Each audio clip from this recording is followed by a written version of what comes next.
అనంత భక్తి సనాతన ధర్మ ఛానల్ కి స్వాగతం.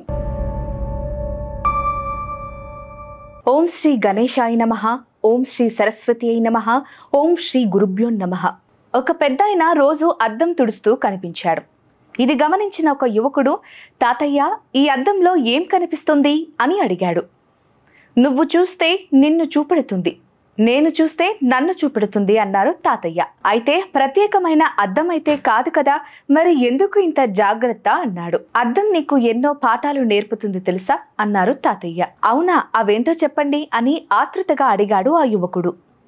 నువ్వు అద్దంలోకి చూడగానే నీ ముఖం పైన ఉన్న మరకను ఎంత ఉంటే అంత చూపెడుతుందిగా అన్నారు. అవును అన్నాడు ఆ యువకుడు. ఎక్కువగానో తక్కువగానో చూపదు అని అన్నారు. అవును తాతయ్య అని అన్నాడు. అద్దంలాగా నువ్వు కూడా నీ స్నేహితులకు, నీ తోబుట్టువులకు ఉన్నది ఉన్నట్లుగా చెప్పాలి అని అర్థం.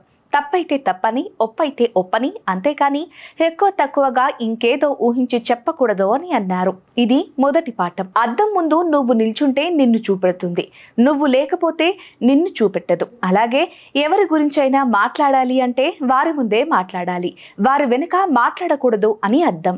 ఇది రెండవ పాఠం. అద్దం మన ముఖం పైన ఉన్న మరకను చూపెట్టిందని కోపంతో ఆ అద్దాన్ని పగలగొట్టం కదా.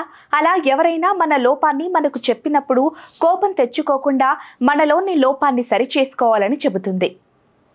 ఇది మూడవ పాఠం అన్నారు తాతయ్య. ఇంత చిన్న అద్దంతో ఇన్ని పాఠాల, చాలా మంచి విషయాలు నేర్పారు తాతయ్య, మీకు కృతజ్ఞతలంటూ ఆ యువకుడు ఎన్నో కొత్త విషయాలు నేర్చుకున్నాను అని ఆనందంతో అక్కడి నుంచి వెళ్ళాడు.